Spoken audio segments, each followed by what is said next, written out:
Dahulu, pemerintah Arab Saudi pernah berencana menghancurkan makam Nabi Muhammad Shallallahu Alaihi Wasallam. Pusaran Rasulullah itu terletak di dalam masjid paling suci kedua setelah Masjidil Haram di kota Makkah. Penggusuran dan penghancuran makam Nabi itu bertujuan untuk memperluas Masjid Nabawi. Sebenarnya, pembangunan masjid itu memang diperlukan. Tetapi, rencana pemerintah Arab Saudi itu sungguh mencemaskan sebab perluasan bakal dilakukan di sebelah barat, yaitu di tempat makam Rasulullah bersama dua sahabatnya, yaitu Abu Bakar As-Siddiq dan Umar bin Khattab. Rencana ini dinilai bakal membuat banyak pihak murka dan umat Islam bakal bergejolak. Isu tentang akan dibongkarnya makam Rasulullah ini bukanlah hal yang baru. Sejak puluhan tahun silam, isu ini terus menjadi momok bagi umat Islam.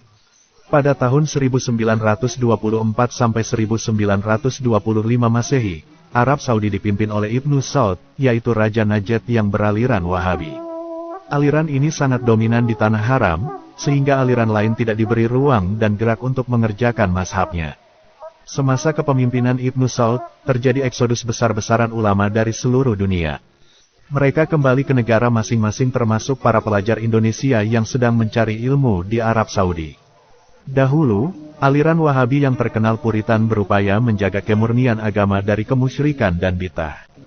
Maka, beberapa tempat bersejarah seperti rumah Nabi Muhammad Shallallahu Alaihi Wasallam dan sahabat, termasuk makam Nabi Muhammad pun hendak dibongkar. Kemudian, umat Islam Indonesia yang berhaluan Ahlussunnah wal Jamaah merasa sangat prihatin dan kemudian mengirimkan utusan menemui Raja Ibnu Saud. Utusan inilah yang kemudian disebut dengan Komite Hijaz. Komite Hijaz ini merupakan sebuah kepanitiaan kecil yang dipimpin oleh Kiai Haji Abdul Wahab Hasbullah. Setelah berdiri, Komite Hijaz lantas menemui Raja Ibnu Saud di Hijaz, Saudi Arabia, untuk menyampaikan beberapa permohonan, seperti meminta ke pemerintah Hijaz memberikan kebebasan kepada umat Islam di Arab untuk melakukan ibadah sesuai dengan mazhab yang mereka anut. Karena untuk mengirim utusan ini diperlukan adanya organisasi yang formal, maka didirikanlah organisasi Nahdlatul Ulama pada tanggal 31 Januari tahun 1926 Masehi, yang secara formal mengirimkan delegasi ke Hijaz untuk menemui Raja Ibnu Saud. Adapun 5 permohonan yang disampaikan oleh Komite Hijaz adalah: yang pertama, memohon diberlakukan kemerdekaan bermazhab di negeri Hijaz pada salah satu dari mazhab 4, yakni Hanafi, Maliki, Syafi'i dan Hanbali.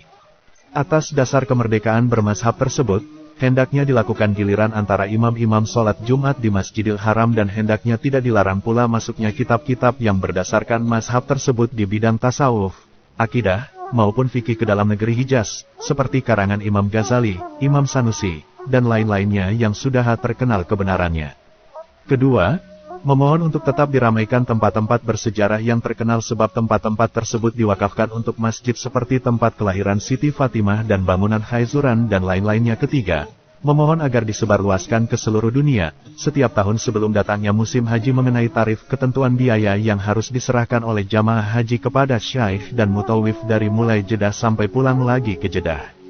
Dengan demikian, orang yang akan menunaikan ibadah haji dapat menyediakan perbekalan yang cukup buat pulang perginya dan agar supaya mereka tidak dimintai lagi lebih dari ketentuan pemerintah.